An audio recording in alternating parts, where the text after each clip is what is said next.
우리가 펼쳐든 이 책의 영어 제목은 넘버즈, 우리말로는 민수기입니다. 백성의 수를 센 기록이라는 뜻입니다. 1장과 26장에 두 번에 걸친 인구 조사가 나오기 때문에 붙여진 이름입니다. 그래서 많은 분이 민수기를 지루한 통계 자료집쯤으로 생각합니다. 하지만 히브리어 원어 성경의 제목은 전혀 다릅니다. 바로 베미드바르, 즉 광야에서입니다. 이것이 이 책의 진짜 주제입니다. 민수기는 숫자를 세는 책이 아니라 광야라는 척박한 훈련장에서 하나님의 백성이 어떻게 만들어져 가는지를 보여주는 광야 훈련 일지입니다. 출애굽한 지 정확히 1년이 지났습니다. 이스라엘 백성들은 시내산 앞에 머물며 성막을 짓고 율법을 받았습니다. 이제 하나님은 그들에게 짐을 싸서 약속의 땅 가나안으로 출발할 준비를 하라고 하십니다. 그 첫 번째 명령이 바로 인구조사입니다. 하나님은 모세에게 이스라엘 자손의 모든 회중을, 각 남자의 수를 그들의 종족과 조상의 가문에 따라 계수하라고 하십니다. 그런데 기준이 있습니다. 20세 이상으로 싸움에 나갈 만한 모든 자를 세야 합니다.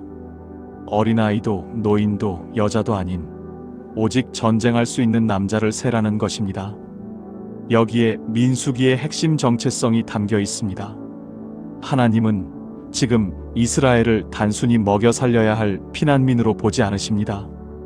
가나안 땅을 정복할 하나님의 군대로 부르신 것입니다. 생각해 보십시오. 불과 1년 전만 해도 그들은 애굽의 노예였습니다. 시키는 대로 벽돌을 굽고 채찍에 맞으며 비굴하게 목숨을 구걸하던 자들이었습니다. 무기라고는 들어본 적도 없는 오합지졸이었습니다. 그런데 하나님은 그들을 향해 너희는 내 군대다. 싸움에 나갈 자를 세어보라고 말씀하십니다. 이것은 엄청난 신분 상승이자 도전입니다. 노예는 시키는 일만 하지만 군인은 사명을 위해 목숨을 겁니다. 노예는 배가 고프면 불평하지만 군인은 훈련을 견뎌냅니다. 민수기는 이 노예 근성을 뽑아내고 군인 정신을 심어주는 40년의 혹독한 훈련 과정입니다. 계수 결과 레위 지파를 제외한 20세 이상 남자의 총수는 60만 3,550명이었습니다. 4인 가족으로 계산하면 약 200만 명이 넘는 거대한 민족이 된 것입니다. 야곱의 가족 70명이 애굽으로 내려간 지 430년 만에 하나님은 아브라함에게 약속하신 대로 하늘의 별과 같이 많은 민족을 이루게 하셨습니다. 하나님의 약속은 더디게 보여도 반드시 그리고 정확하게 성취됩니다. 여기서 우리가 주목해야 할 감동적인 포인트가 있습니다. 하나님은 200만 명을 한, 둘, 셋 하며 숫자로 퉁치지 않으셨습니다. 성경은 그 명수대로 계수했다고 기록합니다. 한 사람, 한 사람의 이름을 불러가며 확인하셨다는 뜻입니다. 세상은 우리를 주민등록번호나 사원번호, 성적 같은 숫자로 평가하지만 하나님은 우리의 이름을 아십니다. 르우벤 지파의 누구, 유다 지파의 누구, 하나님은 당신의 군대에 속한 병사 한 명 한 명을 인격적으로 대우하시며 그들을 내 것이다라고 확인 도장을 찍으신 것입니다. 사랑하는 여러분, 여러분은 지금 어디에 서 계십니까? 편안한 애굽입니까? 아니면 거친 광야입니까? 광야는 버림받은 곳이 아닙니다. 하나님이 내 이름을 부르시며 나를 훈련하시는 하나님의 연병장입니다. 하나님은 오늘 여러분을 세상에 휩쓸려 사는 무리가 아니라 영적 전쟁을 수행할 군사로 부르셨습니다. 이제 그 부르심에 응답하여 대열을 갖출 때입니다. 하나님은 모세에게 각 지파가 진을 칠 위치를 아주 상세하게 지정해 주십니다. 그런데 그 배치의 대원칙은 딱 하나입니다. 회막을 향하여 사방으로 치됨.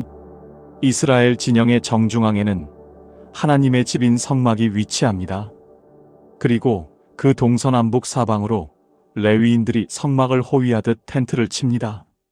그 바깥으로 다시 동서남북의 세 지파씩 총 12지파가 성막을 바라보며 진을 칩니다. 이것은 무엇을 의미할까요? 200만 명의 이스라엘 백성이 아침에 눈을 뜨면 텐트 문을 열자마자 가장 먼저 보는 것이 바로 하나님의 성막이어야 한다는 것입니다. 밥을 먹을 때도 잠을 잘 때도 그들의 시선과 삶의 중심은 오직 하나님께 고정되어야 합니다.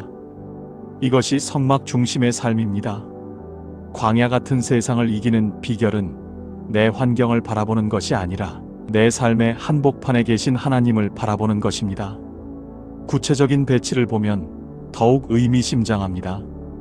가장 중요한 동쪽, 즉 해가 뜨는 쪽이자 행군할 때 선봉에 서는 위치에는 유다 지파와 이사갈, 스불론 지파가 배치됩니다. 유다는 찬양이라는 뜻이며 훗날 다윗 왕과 예수 그리스도가 오실 왕의 지파입니다. 전쟁에 나갈 때 찬양이 가장 앞장선다는 것은 싸움은 칼과 창이 아니라 하나님을 향한 믿음과 예배로 하는 것임을 보여줍니다. 남쪽에는 르우벤 지파가, 서쪽에는 에브라임 지파가, 북쪽에는 단 지파가 각각 자신들의 깃발 아래 두 지파씩 거느리고 진을 칩니다. 그리고 이 모든 지파와 성막 사이에는 레위 지파가 완충지대처럼 진을 칩니다. 하나님은 거룩하시기에 죄인인 백성들이 함부로 성막에 접근하면 죽을 수 있습니다. 그래서 레위인들이 그 사이를 막아서서 성막을 보호하고 백성들의 생명을 지키는 영적 경호원 역할을 하는 것입니다. 재미있는 사실은 이 진영의 모습을 하늘에서 드론샷으로 내려다본다고 상상해보는 것입니다. 동쪽의 유다 진영이 숫자가 가장 많아 깁니다. 상대적으로 서쪽, 남쪽, 북쪽은 길이가 짧습니다. 중앙에 성막이 있고 동쪽으로 길게 뻗은 이 형상, 무엇이 연상되십니까? 바로 십자가의 모양입니다. 이스라엘 백성들은 몰랐겠지만 그들이 광야에 진을 치고 누워있는 그 모습 자체가 우주를 향해 거대한 십자가를 그려내고 있었던 것입니다. 하나님은 이미 출애굽 때부터 당신의 백성들을 예수 그리스도의 십자가, 그늘 아래 품고 계셨음을 보여주는 놀라운 그림입니다. 이 진영 배치는 멈춰 있을 때뿐만 아니라 행진할 때도 철저하게 지켜져야 했습니다. 구름 기둥이 떠오르면 가장 먼저 제사장들이 언약궤를 메고 출발합니다. 그 다음 동쪽의 유다 진영, 그 다음 성막 기구들을 맨 레위인들, 그리고 나머지 지파들이 순서대로 따릅니다. 절대 앞서거니 뒤서거니 하지 않습니다. 내 기분이 좋다고 먼저 뛰쳐나가서도 안 되고 피곤하다고 뒤처져서도 안 됩니다. 오직 법궤가 가는 만큼 가고 멈추는 곳에서 멈춥니다. 이것이 광야 훈련의 핵심입니다. 내 속도가 아니라 하나님의 속도에 맞추는 훈련, 내 마음대로 가는 길이 아니라 말씀이 인도하는 길을 따라가는 순종의 훈련입니다. 세상 사람들은 빨리빨리를 외치며 속도전을 치릅니다. 그러나 하나님의 군대는 속도보다 방향과 질서를 중요하게 여깁니다. 아무리 빨리 가도 성막을 등지고 간다면 그것은 방황입니다. 그러나 조금 느려도 성막을 중심으로 대열을 맞춰 간다면 그것은 승리의 행진입니다. 오늘 여러분의 인생 진영은 어떻게 배치되어 있습니까? 혹시 내가 너무 앞서 나가 있거나 하나님을 구석으로 밀어내고 세상 염려를 중심에 두고 있지는 않습니까? 오늘 우리의 삶을 다시 재정렬해야 합니다. 내 마음의 가장 중심에 예수 그리스도의 십자가를 세우십시오. 그리고 나의 가정, 직장, 재정, 미래의 모든 배치를 그 십자가를 중심으로 다시 짜십시오. 그때 비로소 우리의 인생은 오합지졸의 방황을 끝내고 약속의 땅을 향해 전진하는 거룩한 하나님의 군대가 될 것입니다. 인구조사에서 싸움에 나갈 자를 셌다면 하나님은 별도로 레위인을 계수하라고 명령하십니다. 이들은 전쟁에 나가지 않습니다. 대신 성막을 관리하고 운반하는 특별한 임무를 맡습니다. 그런데 하나님이 레위인을 선택하신 이유가 아주 독특합니다. 보라, 내가 이스라엘 자손 중에서 레위인을 택하여 이스라엘 자손 중에 태를 열어 태어난 모든 자를 대신하게 하였은즉 레위인은 내 것이라. 이것은 출애굽의 유월절 사건으로 거슬러 올라갑니다. 애굽의 모든 장자가 죽던 밤, 이스라엘의 장자들은 어린 양의 피로 살아남았습니다. 하나님은 그때 생명을 덤으로 얻은 너희의 장자는 다 내 것이다라고 선언하셨습니다. 원칙대로라면 각 가정의 맏아들들이 성막에 와서 평생 봉사해야 합니다. 하지만 하나님은 그들 대신 레위 지파를 대표로 뽑아 당신의 소유로 삼으신 것입니다. 이것을 대속의 원리라고 합니다. 하나님은 계산이 아주 정확하신 분입니다. 당시 이스라엘의 장자 총수는 22,273명이었고 레위인의 총수는 22,000명이었습니다. 장자가 273명 더 많았습니다. 하나님은 이 차이를 그냥 넘어가지 않으시고 273명에 대해 1인당 5세겔씩 속전을 내게 하셨습니다. 이는 구원이 공짜가 아님을 보여줍니다. 누군가 내 자리를 대신 채워주었기에 내가 자유를 얻었다는 사실, 이것이 바로 예수 그리스도께서 십자가에서 우리를 대신해 치르신 대속의 은혜입니다. 우리는 모두 영적인 레위인으로서 값주고 사신받은 하나님의 것입니다. 레위인들의 임무는 결코 우아하거나 편한 일이 아니었습니다. 그들은 성막이 이동할 때마다 무거운 기구들을 어깨에 메고 날라야 했습니다. 고핫 자손은 가장 거룩한 지성소의 기구들을 어깨에 메고 날랐습니다. 게르손 자손은 성막의 앙장과 덮개, 휘장 등을 수레에 싣고 관리했습니다. 무라리 자손은 성막의 무거운 널판과 기둥, 받침들을 날랐습니다. 생각해 보십시오. 광야의 뜨거운 땡볕 아래서 무거운 널판과 쇠기둥을 메고 걷는 것은 엄청난 중노동입니다. 게다가 실수로 성물을 만지면 죽을 수도 있는 위험한 일이었습니다. 그러나 그들은 불평하지 않았습니다. 자신들의 땀방울이 있기에 백성들이 하나님을 만날 수 있음을 알았기 때문입니다. 오늘날 교회 안에도 이런 레위인들이 있습니다. 화려한 무대 위가 아니라 보이지 않는 곳에서 주차 봉사로, 식당 봉사로, 청소와 교사로 묵묵히 땀 흘리는 분들입니다. 그들의 수고가 있기에 예배가 드려질 수 있습니다. 하나님은 전쟁터에서 칼을 휘두르는 군사도 귀하게 여기시지만 성막을 메고 땀 흘리는 레위인의 헌신도 동일하게 귀하게 여기십니다. 여러분이 맡은 직분이 무라리 자손처럼 무거운 널판을 나르는 일처럼 보여도 낙심하지 마십시오. 여러분은 하나님이 너는 내 것이다라고 지명하여 부르신 거룩한 봉사자들입니다. 모든 조직과 준비가 끝났습니다. 이제 출발만 하면 됩니다. 그런데 광야에는 길이 없습니다. 이정표도 없고 지도도 없습니다. 어디로 가야 할지, 언제 멈춰야 할지 도무지 알 수 없는 그곳에서 이스라엘이 의지할 수 있는 유일한 내비게이션은 바로 구름 기둥이었습니다. 민수기 9장은 이 원칙을 아주 집요하게 반복해서 설명합니다.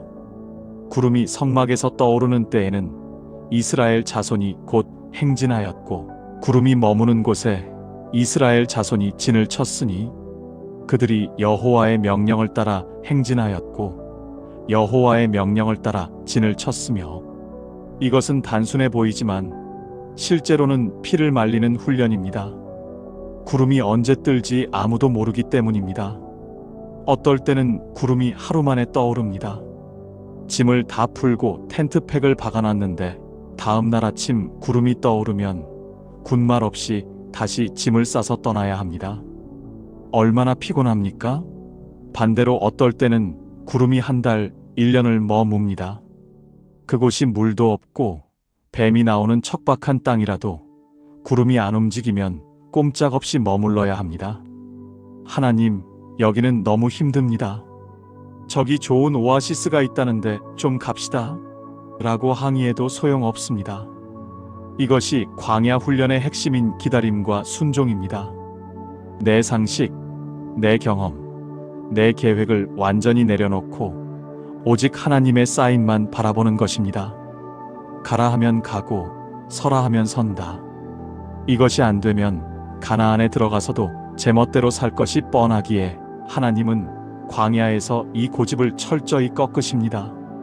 시각적인 신호가 구름이라면 청각적인 신호는 은 나팔입니다. 하나님은 은을 두들겨 만든 나팔 2개를 제사장에게 주셨습니다.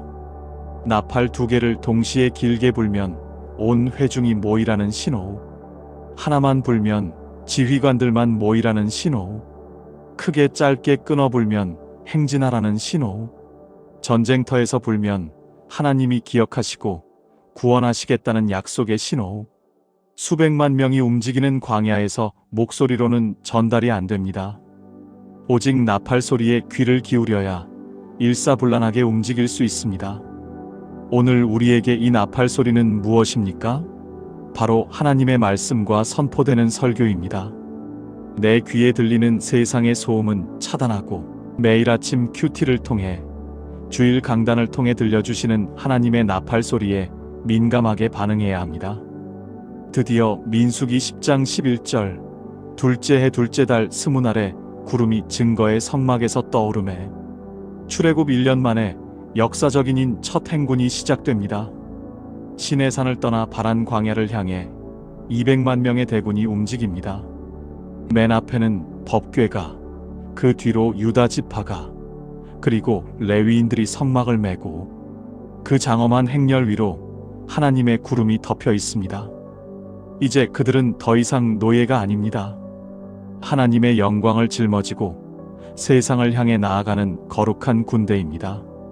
사랑하는 성도 여러분, 민수기의 광야 행진이 시작되었습니다. 우리의 인생도 광야와 같습니다.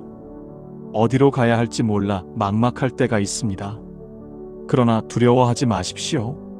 우리에게는 성령님이라는 구름 기둥과 성경이라는 은 나팔이 있습니다. 내 생각보다 조금 늦더라도 조급해하지 마십시오. 하나님이 멈추신 곳이 가장 안전한 곳입니다. 내 생각과 달라도 불평하지 마십시오. 하나님이 가라 하신 곳에 가장 큰 축복이 예비되어 있습니다. 오늘 하루 내 눈은 성령의 구름을 쫓고 내 귀는 말씀의 나팔 소리에 기울이십시오. 그 순종의 발걸음마다 하나님이 앞서가시며 여러분의 쉴 곳을 찾으시고 대적을 물리쳐 주실 것입니다. 여호와여 일어나소서. 주의 대적들을 흩으시고 주를 미워하는 자가 주 앞에서 도망하게 하소서. 이 모세의 기도가 여러분의 삶에 승리의 함성이 되기를 축원합니다. 만군의 여호와 하나님 아버지, 애굽의 노예였던 저희를 부르셔서 당신의 거룩한 군대로 삼아주시니 감사합니다. 오합지졸 같았던 저희의 인생을 십자가 중심으로 재배치하여 주시고 각자의 이름을 불러 거룩한 사명을 맡겨주시니 그 은혜에 감격할 뿐입니다. 광야 같은 세상을 살아갈 때 내 눈에 보이는 환경이나 내 얄팍한 지혜를 의지하지 않게 하옵소서. 때로는 빨리 가고 싶고 때로는 편한 곳에 머물고 싶지만 철저하게 구름 기둥이 인도하는 대로 순종하는 훈련된 군사가 되기를 원합니다. 우리 가정과 일터가 성막 중심, 말씀 중심의 진영을 갖추게 하시고 세상의 소리보다 하나님의 나팔 소리에 민감하게 반응하여 주님과 발맞추어 걷게 하옵소서. 보이지 않는 곳에서 묵묵히 헌신하는 이 땅의 모든 영적 레위인들을 축복하시고 그들의 수고를 통해 하나님의 영광이 드러나게 하옵소서. 우리 삶의 지휘관 되시는 예수 그리스도의 이름으로 기도드립니다. 아멘. 오늘의 말씀이 광야를 걷는 여러분에게 나침반이 되기를 바랍니다. 영상이 유익하셨다면 구독과 좋아요를 눌러주시고 함께 믿음의 행진을 이어갈 주변 분들에게도 이 영상을 공유해 주세요. 저는 다음 시간 12명의 정탐꾼과 가데스 바네아의 결정적 순간을 다루는 민수기 제2편으로 다시 찾아오겠습니다.